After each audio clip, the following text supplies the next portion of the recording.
Okay, gentlemen, we are live. This is an exciting evening. It's the first time we've had 6 people in person and 2 people on Zoom rather than having 6 people on Zoom and 2 people in person. And Michael Goldstein said he couldn't come tonight, so we might have even had 7. So we're almost getting back to pre-COVID numbers, Michael. This is good. It's a good sign. It's a sign of good things, Ivor, right? We got to get Phil Mellish back. I don't know if Phil Mellish can be able to come at night. All right. Anyway. Good evening, everyone. Good evening to those of you on Zoom. Good evening to those on Facebook Live. Good evening to those on Torah Anytime. And to those people who are here in person. Thank you very much for joining me. For those who are listening, please visit Torah Anytime for great Torah content. Always a great place to go. Okay. There's someone else over here as well. Ian. Not sure if that's Ian Creek or Ian Klein, but Ian is here. So tonight, we're going to see a few ideas that I saw in Parshas Balak. The first one is actually an idea. I spoke about this idea last night at the Shower Brachos. David Langer's daughter, Rivka, who got married to Yehuda Simon. So I mentioned this idea at the Shower Brachos, but I really like the idea so much that I'd like to mention the idea again. Usually don't like to repeat, but I think this is not considered repeating. Okay, so we have over here, this is on page 856. If you're looking for the Pasha of the week, is Parshas Balak, 856 in the Art Scroll Chumash. And Vayar Balak ben Tzipor, we started with Balak ben Tzipor, who's the king of Moab, looks out and he sees what the Jewish people have done to the Emori, which is the nations we spoke about last week, Sichon and Og, whom they had killed. And then they were very worried because they thought that the Jewish people, they're next. You know, when you see this, I'm guessing, I don't know, I didn't live at the time. I don't think there's anybody here that lived at the time. But, you know, when people saw the German war machine and it just swallowed up France and it swallowed up Belgium and it swallowed up Austria, you're just like, and Poland, you're like, who's next? Who knows how quick this is going to happen? This is just going to, it's like Pac-Man. You almost feel that that's how they're moving. So they're looking out at this and they're saying, oh my goodness me, we're next. What's going to be next? Okay. So they sent a message to Bilam of Ba'ar. Bilam, the son of Ba'ar from Pesora, and they sent him a message saying the following. So if you're looking at verse 5, Pasuk 8, Vaishlach malachim el Bilam Memar, they sent messengers to Bilam, the son of Ba'ar, Pesora, to a place called Pesor, Asher Ana, which is by the river, Eretz Bnei Amo Likralo, to the members of his people to summon him, Lamar to say, Hine, behold, Am Yotze Mitzrayim, a people has come out of Egypt. Behold, they have covered the surface of the land, and is opposite me now. That is what Bilam says, and therefore they asked, that's what they asked Balak to tell Bilam, and he's therefore asking, please go and curse these Jewish people. When you go further down, Bilam says, hey, listen, I can't just say yes to this. This is a difficult thing. I can't just decide this on my own. I really need to get God's input on this one. So I say, all right, so what do you need to do? He says, well, stay with me overnight. I'm going to spend the night, and God's hopefully going to come to speak to me at night and tell me what to do. If I should go with them, I shouldn't go with them. He said, okay, fine. So they spend the night. And now on page 858, when verse 9, Bilam, God comes to Bilam, and he says to him, who are these people that are with you? Mazel tov. Sounds like they broke the glass next door and they're now starting the wedding next door. Somebody's married now. Okay. So God comes to Bilam and he says, who are these people that are with you? And Bilam says to God, Balak ben Tzipor, the king of Moab, send them to me. And now look at verse 11. Hinei ha'am hayotze Mitzrayim. Behold the people that are coming out of Egypt. Vaychas ein haaretz, and that are covering the land. Ata now, go and curse them, because perhaps I'll be able to fight against them and I will be able to drive them out. That is what Bilam says, and God says to Bilam, he says, don't go with them. You're not allowed to curse the nation, because they are blessed. That is the conversation that goes on between God and Bilam. Now, there is a subtle difference, yet there's what to be tremendous to be seen from this, from the following. If you go back to verse 5, we say, Hinei am yotza mimitzrayim. The word yotza is in which tense? For those of you who are grammarians, or how is it? Behold, the people has come out. So you can even look at it in the, has come out would mean in what? It's a past tense, okay? Whereas if you're looking at the verse in verse 11, Hine ha'am hayotze mimitzrayim. Behold the nation, not asher yotza, but yotze. Yotze actually is in which tense? Present tense. So is it? Is it present tense or is it past tense? Are they coming out now? They're not coming out now. They have come out in the past. Yet there seems to be a difference between the way Bilam is phrasing this and between the way Balak is phrasing this. So wherein lies the difference and what are they trying to say? Okay? So here comes a very important point that's brought out by Rav Moshe Feinstein about this. Balak misunderstood the Jewish people. And I think we'll talk about this sort of, I guess, maybe let's try to put this into context. So for example, you look at Britain 2020, 2022, and you see a country that hopefully by now, again, I'm saying hopefully, I'm sure people will disagree with it, has found a way to give rights to everyone. You know, people of color have rights. People who are Jewish have rights. Pardon? As well. They also have rights. Everybody's got rights. Okay? But let's go back 200-300 years ago. We were selling people around. Nobody had rights. If I wanted to sell you, I could sell you. If I wanted to sell you, I could sell you. I could sell him. Right? People were just traded as a commodity. So many of you might know that a few months, I can't remember how long ago was that whole story when they took the statue of the slave trader and chucked it in the river. It's about a year ago. It was part of the Black Lives Matter. Pardon? It's about 12 months ago. Yeah. Now, there is that conversation to be had over there. On the one hand, you say this is a man that might have done something for this country, might have helped build up this country. On the other hand, let's call a spade a spade. Not everything he did was honest and forthright, and not everybody was treated with kid gloves by this man, and people were sold as commodities and traded. Certainly this wasn't. And so it's a very weird paradox that you live in, because on the one hand, this is part of our history, and on the other hand, it's part of our history we want to forget. Nobody wants to say, oh, yes, we were a slave trading nation. No. We were a slave trading nation. We don't talk about that. Nobody says Britain was a slave trading nation. Today, we speak about Britain as a free country. We speak about Britain as a democracy, you know, depending on what you see now going on in Parliament and whether you think that is democratic or not, and whether we're going to have a good leader of the Conservative Party or not. Forgetting about all of that.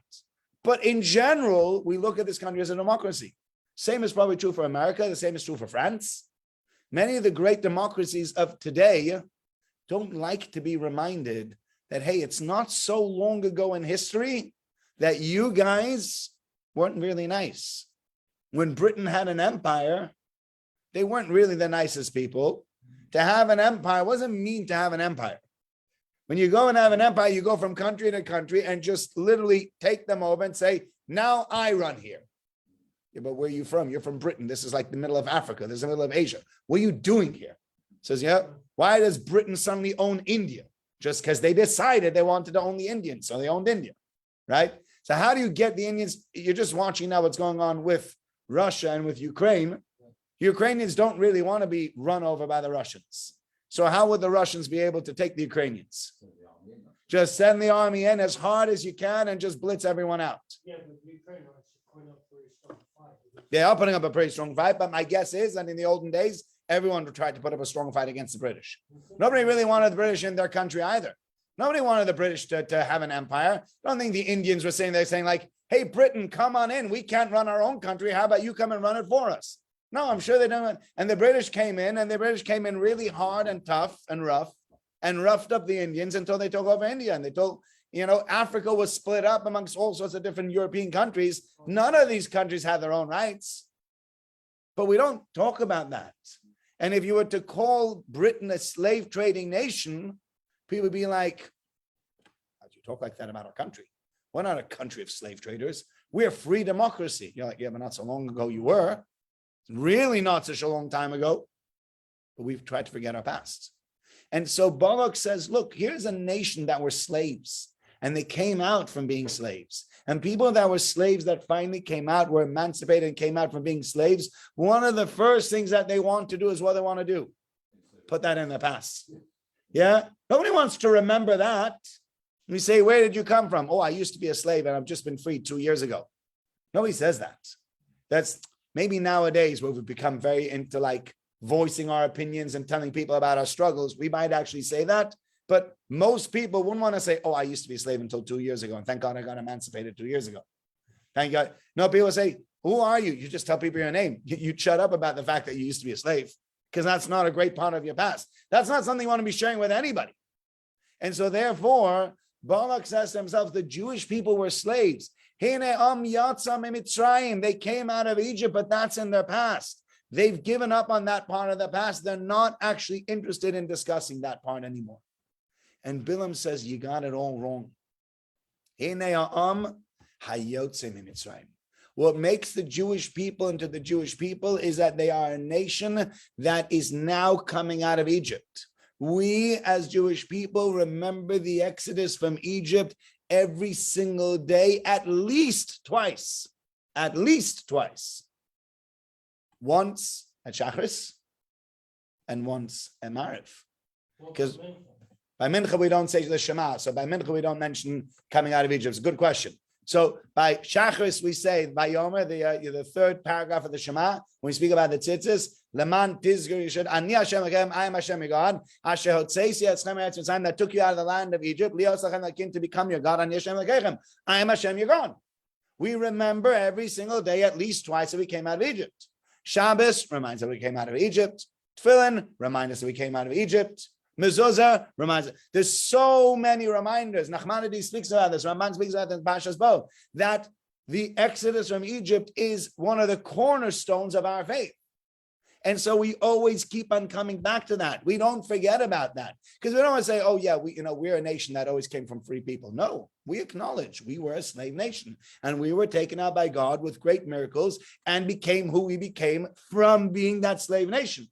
We could never forget that. We could never ignore that. It's made us who Absolutely, it's made us who we are. And because it's made us who we are, we don't ignore that. This is what made us as the Jewish people. The Jewish people had to go down to Egypt for whatever reason. That's not part of this year. But they had to go down to Egypt and they had to be brought out of Egypt afterwards. That was all part of the Jewish destiny. And Bilam realized that this is part of the Jewish destiny. And therefore, if Bilam says that they have come out in the past from Egypt, but doesn't really acknowledge that they still consider themselves now at this moment, having been come out of Egypt, then he's lost the plot on what the Jewish story is really all about. The Jewish story is not only about having come out of Egypt in the past, it is about always living with that. And there's a famous story. It's a story I've told before, but I love the story. There's a famous story of a famous terrorist who was in one of the Israeli prisons in 1981 or 1982. You can look it up. I can't remember who it is, but if you look it up online, you'll find exactly who the terrorist was. It wasn't a Rabbi Mezrich. No, I'm not talking about a Jewish terrorist. It was an Arab terrorist at this point. But what happened was, he's sitting in his cell, and it's Pesach, and this jail guard, the Jewish jail guard, is sitting there eating a shawarma, a laffa with a shawarma. And the guy looks at him and he says, hey, it's Pesach. It's Passover. You can't eat a laffa with a shawarma. That's not Pesach dik. That's chametz. And the Jewish jail guard looks at him. He goes, well, what has it got to do with me? Why are you driving me crazy? Why are you telling me what I can eat and what I can't eat? Forget it. You just leave me alone. Get out of here. I hope they didn't catch something or something because I don't think it was. All right. So says the terrorist at the time in prison, he says, that night I spent the whole night awake thinking about that conversation. And I changed my entire view about the battle against the Jews. I thought we didn't stand a chance. And I changed my mind and I realized we stand a very good chance. Because a nation without a past is a nation without a future. And if the Jewish people give up on their past, then they really have nothing that draws them to the land of Israel. As a Jewish people, if we want to say, this is our land, well, what's your claim to this land? So to say, well, the UN gave it to us, not a great claim. to say that this is our ancestral land, that the Jewish people lived here for 2,000 years before the Muslims even came onto the scene, because they only joined us in about 650 after the Common Era, and we lived in Israel from at least 1500 before the Common Era. We were there about 2,000 years before they even showed up. You showed up very late into this party, 2,000 years later. So we say, this is our ancestral land. Says, well, it was our ancestral land at one point or another also. So we say, okay, it was our ancestral land before it was yours. So we had it first, and it's been given to us by the UN. So we had it last also. So this is what we do. You could get a lot of debates and arguments. Oh, you can get lots of debates and arguments. Not for tonight's share on that one. However, what ends up happening is you have a people that if you were to look nowadays at young Israelis, there are so many what's called Yordim. There's people that make Aliyah. Aliyah means they go up, they move from the diaspora to Israel. Yerida means the opposite. They move from Israel into the diaspora. There are thousands, tens of thousands, perhaps hundreds of thousands of Israelis around the world. Many of them, there's huge communities of them in London. There's a very large Israeli community in London. There's a very large Israeli community in Los Angeles and near Silicon Valley, et cetera, because they're very, very good with high tech. But a lot of Israelis are like, why would I live in Israel? Small flats, hot weather, everything. I could move to America. I could move to the sacred, blessed land, the land of meat and money. Why would I want to live in this small little Israel that's constantly under attack when I could live in California that doesn't have any attacks? Well, unless somebody comes in shooting in your supermarket or in your high school. But in general, there's no attacks there. And there's so many people that have left Israel and moved there. So why would you move? Because Israel is meaningless to me. Because I don't have a past. I don't have a past connection to Israel. So this is where I grew up. All right, so I grew up here. So I'm not allowed to move. There's plenty of people that move around. I've moved around probably 4 or 5 times in my life. Okay? Yeah, and I feel like almost like a bit of a chameleon. You move somewhere else and you start again. You move somewhere else and you start again. You have to blend in again and again and again. But you can do it. Many people have moved around. We're not rooted to where we grew up. Yeah. So Israelis are like, I'm not rooted to Israel. I can move away. But that's only because they don't feel a connection, a deep religious connection to Israel. So you say, I don't have to be here. So why am I here? So let me move. And that's what Bilam is saying. The Jewish people depend on Yotzei Mitzrayim. The Jewish people depend on the reality that they realize I am someone that has a past, and that past has a connection to the Exodus of Egypt. Okay? That's the first idea. Now, we move on to the next idea, which we spoke about the verse over here already partially. 858. We're on page 858 and the same verse that we said before. So Bilam says there's a nation that's come out of Egypt. They're covering up the entire land. And Balak has asked me, please, to go and to curse them because perhaps I'll be able to fight against them and I'll be able to get rid of them. And God says to Bilam, we read this verse already, verse 12. God says to Bilam, Lo selech, do not go with them. Lo saras ha'am, do not curse this nation, ki baruchu, because they are blessed. Okay? What would you understand from that sentence? I would understand from that sentence, that's a pretty unequivocal message from God to say to Bilam, hey dude, no, you're not going to do this. What does Bilam understand from this? So listen to the following. Verse 13. Bilam gets up in the morning and he says to the ministers of Balak, go back to your land. Because God has not given me permission to go with you. Says Rashi, what does that mean? God has not allowed me to go with you. So Rashi says, what do you mean God has not allowed me to go with you? God has not allowed me to go, period. It has nothing to do with you or anybody else. God has not allowed me to go. Says Rashi, the reason he says he's not allowed me to go with you is because he was trying to hint to them, you guys are not high profile enough. God's like, what, you sent me some kind of ministerial aid to call me? You think that's what's honorable for a man of my stature? I'm a big guy. You want me to come? You don't just send me an Uber. You bring a guy with a driver, with a nice car that comes out, a chauffeur-driven limousine, and says, sir, your car is here. And he brings me out and opens the door for me. It's not like, your Uber's here. That's not, that's not honorable. And so Bilam says to him, listen, that's not what God wants. God does not want for me to go with you guys. And they understood it. So they got back to Balak and they said to Balak, listen, Bilam says to us, we are not important enough. And Balak says, so if you look further down in verse 15, Balak went, Shalach Sarim, and he continued and he sent another set of officers, Rabim and Ichbadim Eila, more, and so that means more numerous and more honorable than these original people. So you have over here Bilam saying, hey, this is not up for me. This is not honorable enough for me. I'm not willing to come. And what happens is Balak gets a message and Balak says, okay, you know what? I'll send a new set of messengers. And he sends much more honorable messengers. And God says, and you know what? You want to go? Go. Okay. So the question that Rav Chaim Shmulevitz, one of the Mir Rosh Yeshiva, who was also for a while the Mashgiach in the Mir Yeshiva, that means he had two positions. The Rosh Yeshiva is the one that says the shir on the Gemara. The Mashgiach is the one that speaks about the ethics lessons within the yeshiva.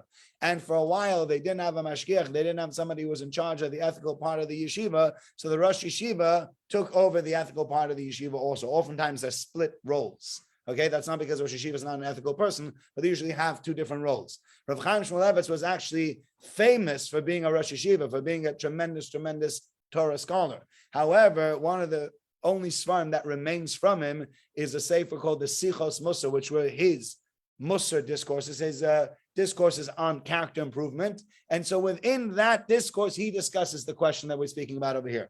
And he says the following: how does it happen that when God says, don't go with them because they're a blessed nation, I'm not allowing you to curse these people? It's a pretty unequivocal message. God said nothing about the messengers. Is there anything in God's sentence over here that seems to imply that I'm not happy that these messengers aren't good enough for you?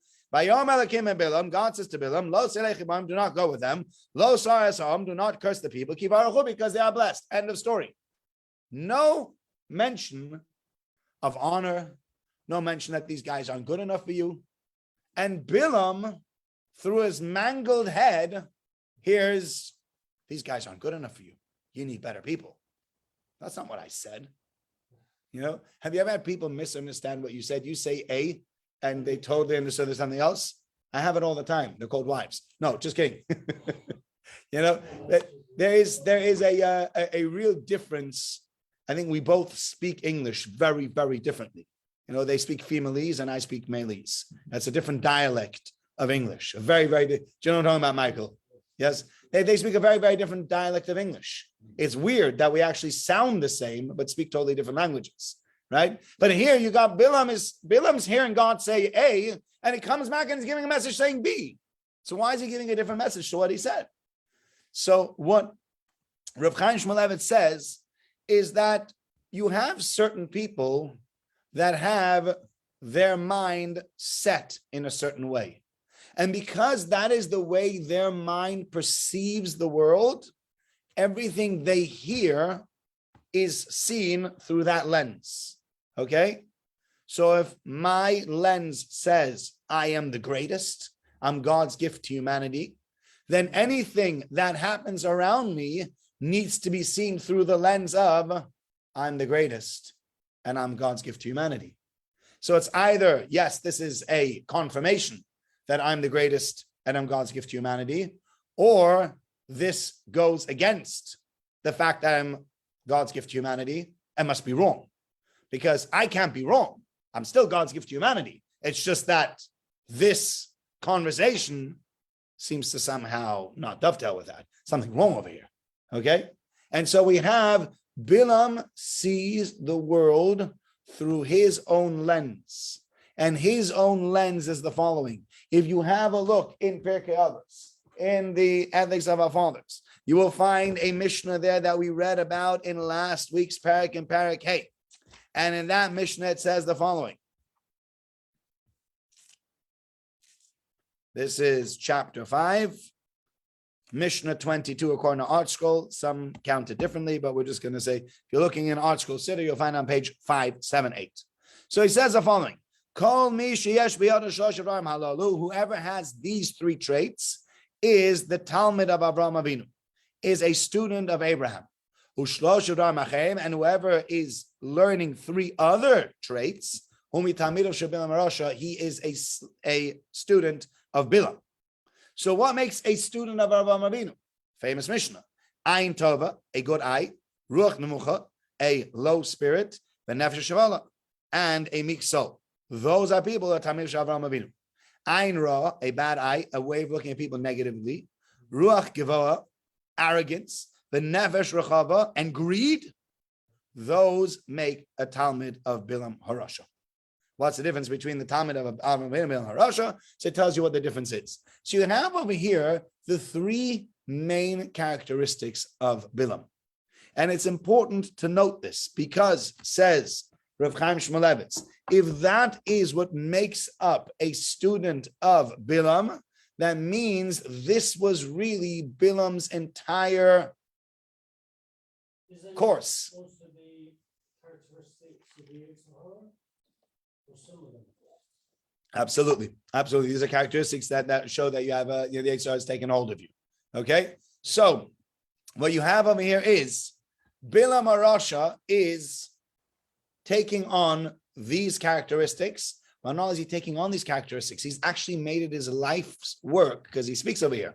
Anybody who has these three characteristics is a student of Bilam Harasha. He says, so a student means that this is something that he's teaching. So do you think he's teaching people, gentlemen, we must be arrogant? Yes, we will be arrogant. Gentlemen, greed is the way to go. Yes, greed is the way to go. He couldn't be teaching that. I mean, if that anybody stood up and started teaching that, no matter which university you went to, no matter which country that was being taught in, and no matter which college that was in, everybody would be like, goodbye to that one. That professor is crazy. So he said, so what Rav Chaim Shmulevitz says, and this is very interesting, he says that you can sometimes teach these same things and just give them different names, right? So some people will say greed, and some people will say capitalism, right? Now, that's not to say I'm not a capitalist. I am a capitalist, right? I'm not a communist, don't get me wrong, right? But capitalism does teach people you're in it for yourself. Everybody's in it for themselves. Get the most that you can.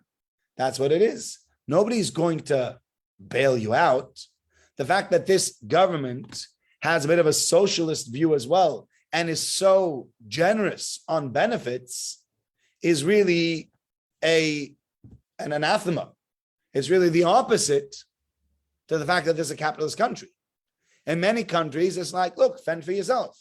I don't have any money. So what do you want me to do? You want me as the government to start feeding you? You want me as the government to start paying for your housing? It's not my problem. It's not my fault. You go and you work harder and make a bit more money. Don't expect me, the taxpayer, to pay for you to sit in the pub, right? That's capitalism. Socialism says, you know what? We're all going to help each other. We're all going to work together. You know, you got the different sides of this argument. But if you think about it, on the one hand, capitalism is an important thing because we all need to sort of look out for ourselves. But if you take capitalism to the nth degree, you end up with a horrible society. You end up with a society that's not willing to help anybody else because I'm in it for me and you're in it for you and he's in it for him and everybody's in it for themselves. Don't come to me and ask me for money for your stuff. Are you working? No, so why should I give you anything? You're working? Yeah, you make enough money, good for you.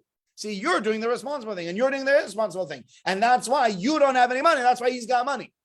That's what capitalism says. I don't have to care for you. I have to take care of you. Who do you think you are anyway? That's the wrong way of looking at life. That's the wrong way of looking at things. Whereas we could say, look, we can be a capitalist society, We don't have to lose ourselves entirely. And being charitable is part of who we are. That means if you have more money, God has given you some of somebody else's money into your hand to be able to help others. Why didn't he just put it directly in that person's hand? Because I'm expecting you to do the job of feeding the poor. Says, because you don't need £1 million. What are you going to do with £1 million? Oh, lots of stuff. You buy myself the nicest car and the nicest house. What about the guy next door that doesn't have any food to eat? Let him work. No. Some of that £1 million that's been given to you has been given to you to share with him. So maybe your house will be worth 50 grand less, but that guy will be able to eat supper. Right? So that's where God looks at, that's where we look at it. So he says, Bilam didn't necessarily teach these things from a perspective of, gentlemen, we're all going to be greedy. You just give it a social name. And suddenly when you give it a socialist name, it becomes, or not a socialist name, but you give it an ism, it becomes an ism like capitalism. It can become absolutely acceptable, right? The negative view, we might call it cynicism even, but you look out today, the media certainly has that view. We don't look at people in a positive sense. When something goes wrong, there's nobody stands up in the media and says, you know what? Maybe we can give this person the benefit of the doubt. Maybe it wasn't as difficult as it seemed. Or maybe he didn't do something wrong and maybe we're just getting the wrong end of the stick. No. Who gives people the benefit of the doubt nowadays in the media? We find something, some kind of half-baked story, some half-read email, leaked email, in middle of a conversation. We just cut out 2 sentences and then we just slam down on the person. We say, and that is in the name of truth. It's in the name of justice. People deserve to know. Why do people deserve to know? Right? Now, the truth gets twisted very, very badly. That's what the media is there to do. They twist the truth. The media sometimes tells the truth, but that's few and far in between. Quite often they lie, right? And how is it that if you go into the shop tomorrow and pull out, there are 10 newspapers over there, and you pull out the 10 newspapers and you read the same story, you get 3 different stories there. One story says Boris Johnson is the worst thing that ever happened to this country and he should be fired and he's absolute the worst thing. One says, look, he did a good job, but, and one says, what a shame that the man is leaving for being prime minister and he deserved to remain. And why is everybody so against him? It's the same story. Every newspaper has their bias. I remember my sister told me she used to work for a newspaper. She was a reporter for the Jerusalem Post for a very short time in Jerusalem. And she said she was sent to write a story about American yeshiva bochum being sent to Israel.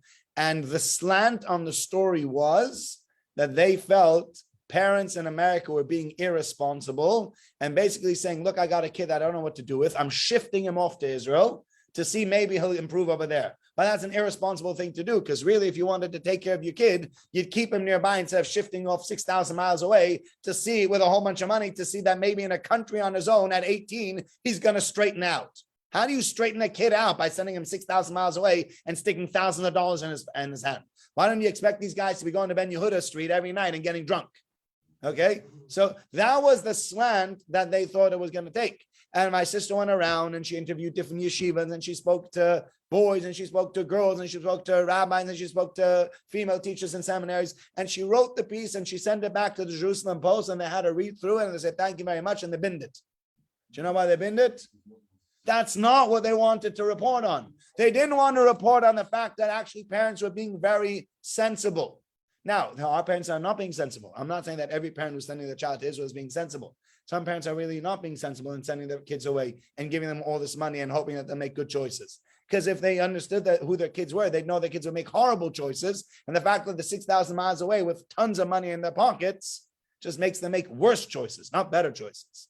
But that's not the overwhelming majority. But the newspaper didn't like what the final research showed. So instead of printing the truth, what do?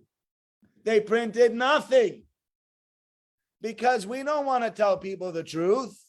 We want to tell people our version of the truth. And if the facts don't seem to dovetail with our version of the truth, we will just very conveniently not discuss it. Right?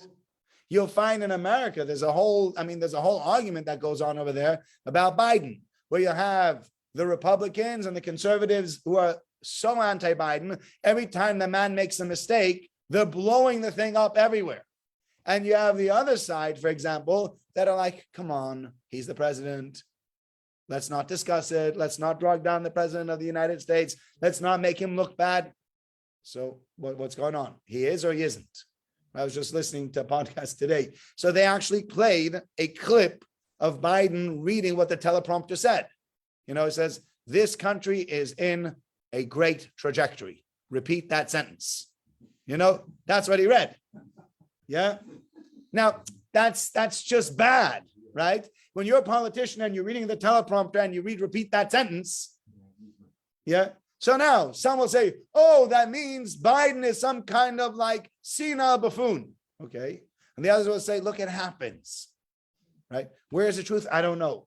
But each one of the news outlets wants to sell their version of the story. So one of them wants to keep Biden and want to give him legitimacy. So what are they going to do? They'll ignore it.